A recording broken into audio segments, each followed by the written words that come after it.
আসসালামু আলাইকুম সকল শিক্ষার্থীকে শুভেচ্ছা ও ধন্যবাদ জানিয়ে শুরু করতেছি আজকে আমাদের দ্বিতীয় পর্ব ক্লাসটি। আজকে আমরা গুরুত্বপূর্ণ দুটো অঙ্ক নিয়ে কথা বলবো।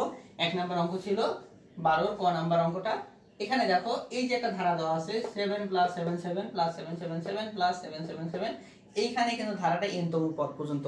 আমরা যদিও এই অধ্যায়ে শুধু অসীমতম পদের সমষ্টি নির্ণয় করে থাকি, কিন্তু এইখানে এই অধ্যায়ে শুধু এই দুটো অঙ্ক n-তম পদ পর্যন্ত সমষ্টি নির্ণয় করব। ঠিক আছে, তাহলে আমরা ধরে নিলাম এই পদের সমষ্টি s। তাহলে ধরে নিলাম সমষ্টি s সমান এই পদটা 7 + 77 + 777 + 7777 প্লাস এইবার ধারাটা দেওয়া আছে কত পর্যন্ত দেওয়া আছে? n-তম পদ পর্যন্ত। n-তম পদ পর্যন্ত ধারাটা দেওয়া আছে। এবার আমরা কি করব, এই অঙ্কের ক্ষেত্রে যেহেতু প্রত্যেক ক্ষেত্রে 7 আছে, আমরা 7টাকে কমন নেব। যদি আমি 7 কে কমন নেই তাহলে কি থাকে এখানে 1 প্লাস এখানে থাকে 11 11 প্লাস এখানে থাকবে 3টা 1, 3টা 7 এর জায়গায় 3টা 1 প্লাস এখানে কি 4টা 7 এর জায়গায় 4টা 1। কত পর্যন্ত? n-তম পদ পর্যন্ত এই একটা ধারা আমরা নির্ণয় করতে যাচ্ছি। কমন নিলাম। এখন আমরা কি করব, দেখো এখানে 7 ছিল জন্য আমরা সহজে 7টা কমন নিতে পারছি। আমরা এখন কি করব, 9 দ্বারা গুণ করব। কিন্তু আমরা 9 কোথা থেকে পাবো? 9 তো আমাদের অঙ্কে নাই যে আমরা 9 দ্বারা গুণ করব। এই জন্য আমরা কাজ করব, 9 দ্বারা ভাগ করে দেব। এই পদটাকে 9 দ্বারা ভাগ করে তারপর 9 দ্বারা গুণ করে দেব। তাহলে 7 উপরে 7 নিচে 9 দ্বারা ভাগ করলাম। এখন আমরা কি করব, এই যেহেতু 9 দ্বারা ভাগ করছি, আমরা 9 দ্বারা পুরোটাকে গুণ করে দেব। তাহলে 9 দ্বারা যদি এটাকে আমরা গুণ করে দেই তাহলে কি হবে, দেখো 9 কে 9 প্লাস এবার কত আসবে 99 প্লাস 3টা 9 প্লাস 4টা 9।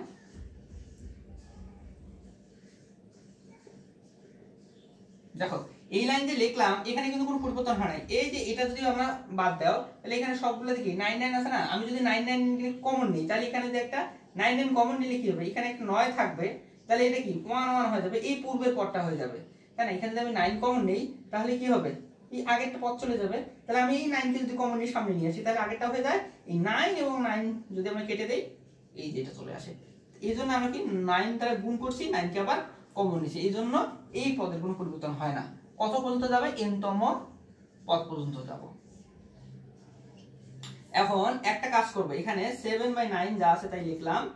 এখন এই 9 কে আমরা 10 বানাবো, 10 - 1 এই সেকেন্ড ব্র্যাকেট ইউজ করতে পারি এখানে, প্লাস এই 100 কে আমরা এই 99 কে 100 - 1 লেখা যায়, প্লাস 1000 কে আমরা 99 এইভাবে লেখা যায় 3টা 9 কে, প্লাস এই 4টা 9 কে আমরা এইভাবে লিখতে পারবো। ঠিক আছে, n-তম পদ পর্যন্ত এইভাবে যেতে থাকবে। এখন দেখো 7/9, ঠিক আছে, আমরা এখানে 10, এখানে 100, এখানে 1000, এখানে 10000, এইভাবে সংখ্যাগুলোকে আমি যদি এইভাবে লিখি 10 প্লাস এবার 100 প্লাস এখানে 1000 প্লাস এখানে 10000, এভাবে লেখা যায়। Plus dot dot dot dot কত পর্যন্ত যাবে? n-তম পদ। মাইনাস চিহ্ন, দেখো এই যে ব্র্যাকেট দিলাম, এখানে একটা 1 আছে, এখানে একটা 1 আছে, এখানে একটা 1 আছে, এখানে একটা 1 আছে, তাহলে এইগুলা সবগুলো 1। কত দূর যাবে? n-তম পদ পর্যন্ত। তাহলে এর পরের লাইনটা আমরা দেখো 7/9, আমরা 7/9 এখানে লিখলাম, 7/9 যা আছে তাই লিখলাম। এবার কি হবে, এখানে 10, এখানে 100, এখানে 1000, এই সিরিজটাকে আমি ঠিক এইভাবে লিখতে পারবো কিনা দেখো, 10 এর উপর 1 প্লাস 100 কে আমি এইভাবে লিখতে পারবো, প্লাস 1000 কে প্লাস 10000 কে, এভাবে পদটা গেল কত পর্যন্ত? n-তম পদ পর্যন্ত। এবার এখানে মাইনাস একটা 1, দুইটা 1, তিনটে 1, এইভাবে কয়টা 1 আছে? n-তম পদ পর্যন্ত আছে, মানে n সংখ্যক 1 আছে। আমরা যদি এগুলো যোগ করি তাহলে কি পাবো? n পাবো। n সংখ্যক 1 যোগ করলে n হবে, এই মাইনাস চিহ্ন, এই মাইনাস চিহ্ন। এবার 7/9 যা আছে তাই লিখলাম। এখন দেখো এটা কি হয়েছে, একটা গুণোত্তর ধারা। প্রথম পদ a মানে 10 আর সাধারণ অনুপাতকে দ্বিতীয় পদকে প্রথমত এটা হচ্ছে গুণোত্তর ধারা হয়ে গেছে। এই প্রথম পদ কি, প্রথম পদ হচ্ছে a = 10 এবং সাধারণ অনুপাত r সমান হচ্ছে 100/10 সমান কত হয় 10। সাধারণ অনুপাত হচ্ছে 10। তাহলে এইটা মান অবশ্যই কিসের থেকে বড়, এই মানটা অবশ্যই 1 এর থেকে বড়। যদি 1 এর থেকে বড় হয় তাহলে আমরা সমষ্টি নির্ণয়ের সূত্র একটা শিখে আসছি, a সমান কি সূত্র শিখেছিলাম, a r এর পাওয়ার n - 1 নিচে কি হয় r - 1। এটা হচ্ছে আমাদের সমষ্টি নির্ণয়ের সূত্র। কখন, যখন r এর মানটা 1 এর থেকে বড় হয়ে যায়। তাহলে আমরা এখন এই সূত্রটা এইখানে প্রয়োগ করব। ঠিক আছে, তাহলে 7/9 লিখলাম। এখন কি হবে, a মানে কত 10, তাহলে আমি এখানে লিখলাম 10, তারপর ব্র্যাকেট r মানে কত 10, r এর উপরে n বসাই দিলাম, -1 বসাই দিলাম, তারপরে কি r - 1, r এর মান 10 -1 ঠিক আছে। এবার মাইনাস চিহ্ন এই n। এখন 7/9 ইনটু এটা কত আসে দেখো 10, নিচে আসে 10 এর থেকে 1 গেলে 9, আর এখানে থাকে 10 এর পাওয়ার n -1 আর এই -n। এখন আমরা যদি গুণ করে দেই তাহলে কি হবে 7 × 10 = 70 আর 9 9 হবে 81। তারপরে 10 এর পাওয়ার n - 1, তাহলে এইটা দিয়ে এটুকু গুণ করলাম। এখন এইটা দিয়ে এইটাকে গুণ, -7n/9। তাহলে এটা হচ্ছে আমাদের অ্যানসার। তাহলে আমরা সব অঙ্কের জন্য জাস্ট এই একই নিয়মে সব অঙ্ক করব। যদি 7 থাকে 7, 5 থাকলে 5, 4 থাকলে 4, যাই থাকুক না কেন আমরা একই। এবার দেখো এই অধ্যায়ের সবথেকে গুরুত্বপূর্ণ অঙ্ক হচ্ছে এইটি।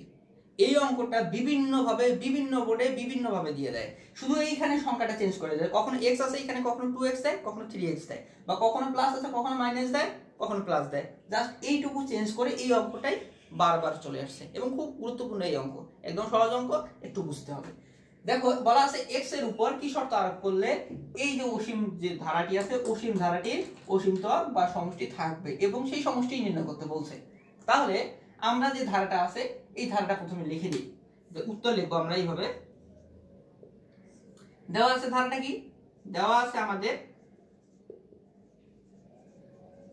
ধারাটা কি দেওয়া আছে যে 1/x + 1 + 1/x + 1 স্কয়ার + 1/x + 1 3, এই একটা অসীম ধারা দেওয়া আছে।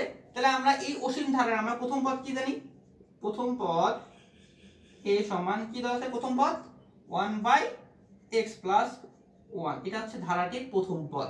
সাধারণ অনুপাত কি আমরা জানি, সাধারণ অনুপাত আর সমান আমরা সাধারণ অনুপাত কি জানি, দ্বিতীয় পদকে প্রথম পদ দ্বারা ভাগ করি। তাহলে দ্বিতীয় পদ হচ্ছে x + 1 তারপরে স্কয়ার। এখন ভাগ করব প্রথম পদ হচ্ছে 1/x + 1।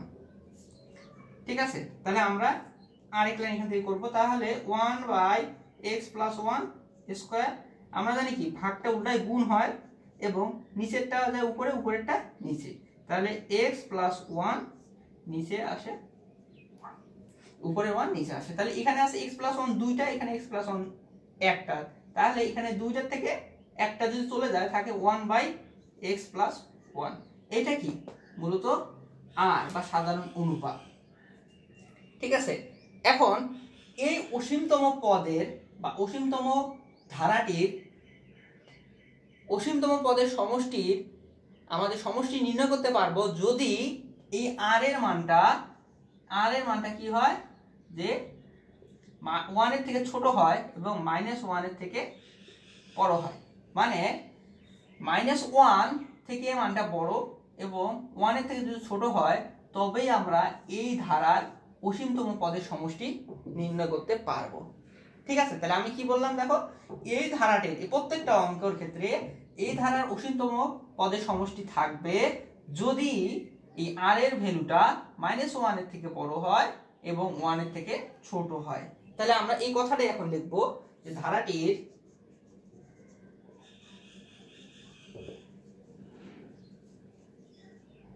অসীমতম পদের সমষ্টি থাকবে যদি যদি কি হয় আমাদের এই যে r এর ভ্যালুটা কি হয় 1 এর থেকে ছোট হয়, r এর ভ্যালুটা 1 এর থেকে ছোট এবং -1 এর থেকে বড় হয়। ঠিক আছে, তাহলে এই শর্ত যদি ফিল আপ করে তাহলে এই ধারাটার অসীমতম পদের সমষ্টি থাকবে। আমরা এই শর্তটা শুধু প্রয়োগ করব। তাহলে এবার দেখো এতটুকু আমি মুছে দিচ্ছি। এবার 1 - r, তাহলে -1, r এর ভ্যালু কত বের করছি আমরা? r এর মান আমরা বের করলাম 1 × 1x + 1, সাধারণ অনুপাত r বের করলাম। এখন 1 এর মান আমরা বসাই দিই এখানে। তাহলে আমরা অসমতা থেকে এইখানে আসলাম, আমরা অসমতা আসলাম। দেখো এইটাকে আমরা দুইটা ভাবে লিখতে পারবো। এইখান থেকে এতটুকু অংশ একটা ভাবে অংশ লিখতে পারবো, খণ্ডিত অংশ এইখান থেকে একটা অংশ লিখতে পারবো। আবার আমরা কি করতে পারবো যে এই অংশটুকু এইখান থেকে এই অংশটুকু একটা ভাগে লিখতে পারবো। এখন লিখবো আমরা অতএব -1, এই এতটুকু অংশ নেব। প্রথমে আমরা এই অংশটুকু নিয়ে কাজ করব। তাহলে -1 ≤ x + 1। ঠিক আছে, এখন দেখো আমরা যখন একান্তর করি, দেখো আমাদের অসমতার চিহ্ন দুইটা অবস্থায় পরিবর্তন হয়। কি বললাম? দেখো অসমতার চিহ্ন দুইটা ক্ষেত্রে পরিবর্তন হয়, উল্টে যায়। এক নাম্বার ক্ষেত্র হচ্ছে -1 দ্বারা যদি গুণ করে দেই তাহলে এইদিকেও -1 এইদিকেও -1, যদি -1 দ্বারা উভয় পক্ষে গুণ করে দেই তাহলে অসমতার চিহ্নটা যেদিক থেকে আসে এটা উল্টে যায়। আরেকটা ক্ষেত্রে অসমতার চিহ্ন উল্টে যায়, সেটা হচ্ছে একান্তর করলে। আমাদের নিচেরটা যখন উপরে যাব, হরকে লব এবং লবকে যখন হর করব তখন অসমতার চিহ্ন উল্টে যায়। তাহলে অসমতার চিহ্ন পরিবর্তন হয় দুইটা ক্ষেত্রে। তাহলে আমরা কি করব? এখানে হরকে লব এবং লবকে হর করব। দেখো বা এই -1 এর নিচে একটা 1 আছে না, তাহলে আমি -1 লিখলাম আর এর নিচে যে 1 আছে সেই 1টাকে লিখে দিলাম। এই অসমতার চিহ্ন রাখলাম। এখানে কি আছে? 1/x + 1। তাহলে এই পদটা এবং এই পদটা, এই দুটার মধ্যে কোনো পার্থক্য আছে? কোনো পার্থক্য নাই। জাস্ট আমি লিখে দিলাম যে এই -1 এর নিচেও কিন্তু একটা 1 আছে। ঠিক আছে, -1 এর নিচে একটা 1 আছে। তাহলে আমি যদি এখন কি করি, এই যে -1 এর নিচে যে 1টা আছে, এখন আমি নিচের লাইনে কি করব? এই 1টাকে উপরে দিলাম, তাহলে উপরে গেল 1, আর এই -1টা কোথায় চলে আসলো? নিচে চলে আসলো। এই চিহ্নটা এখানে থাক। আবার এইটাকে যদি উপরে দেই x + 1 আর 1 কে যদি নিচে দিলাম, হ্যাঁ, তাহলে আমরা কি করলাম? একান্তর যখন করলাম, যখন হরকে লব লবকে হর করলাম, তখন এই চিহ্নটা উল্টে যাবে। তাই আমি এই চিহ্নটাকে উল্টায় দিলাম। ঠিক আছে, আচ্ছা এখন দেখো এখানে কি থাকলো? উপরে +1 নিচে -1, তাহলে এখানে থাকলো -1 আর এখানে থাকলো কি? নিচে হর 1 দরকার নাই, তাহলে থাকলো x + 1। তাহলে আমরা এই x এর সাথে যে +1 আছে একে সরাতে চাই, তাহলে আমরা কি করব? উভয় দিকে -1 যোগ করব। তাহলে -1 তাহলে -1 যোগ করলে আমরা জানি -1 যোগ করলে এইটু সরে যাবে।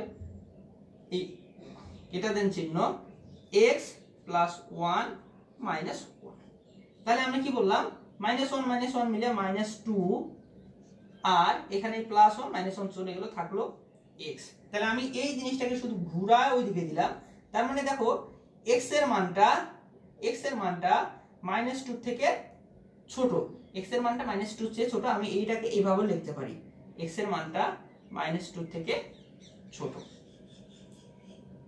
ঠিক আছে, তাহলে এটা আমাদের এক নাম্বার একটা শর্ত গেল। এখন আমি পরের শর্তটুকু যাব। পরের শর্ত কি? দেখো আমি যদি এতটুকু নিয়ে কল্পনা করি, কতটুকু? এইটুকু, তাহলে 1 × x + 1 এটা দেন = 1, এতটুকু নিয়ে চিন্তা করি। তাহলে দেখো আমি বলছি আমাদের একান্তর করলে কি হবে? চিহ্ন পরিবর্তন হবে। আমি এখানেও একান্তর কাজটা করব 1। এখন দেখো এই নিচে হর কি আছে? x + 1।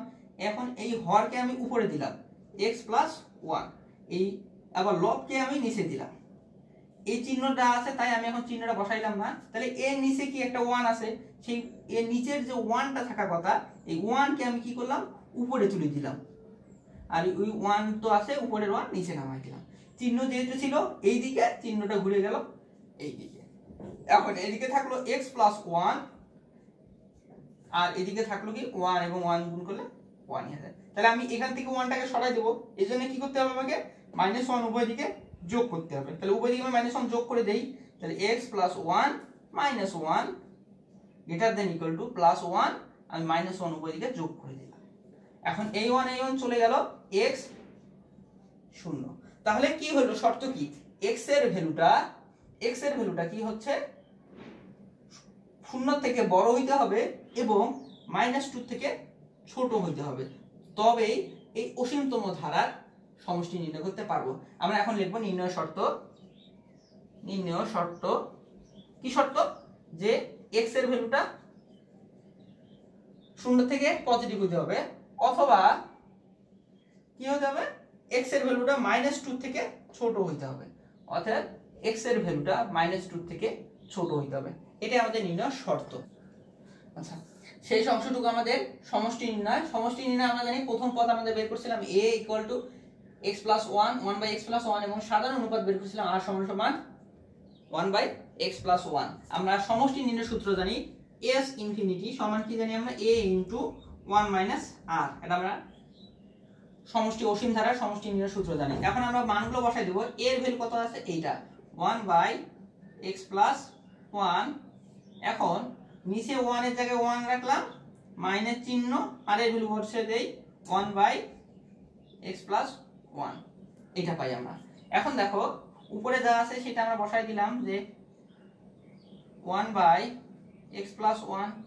এখন নিচের অংশটুকু লসাগু যায়, দেখো এইটা এবং এটা লসাগু হচ্ছে x + 1, তাহলে এই নিচে আছে 1 দিয়ে এটাকে ভাগ করলে 1 দিয়ে আবার এটাকে গুণ করলে x + 1ই হবে, ঠিক আছে।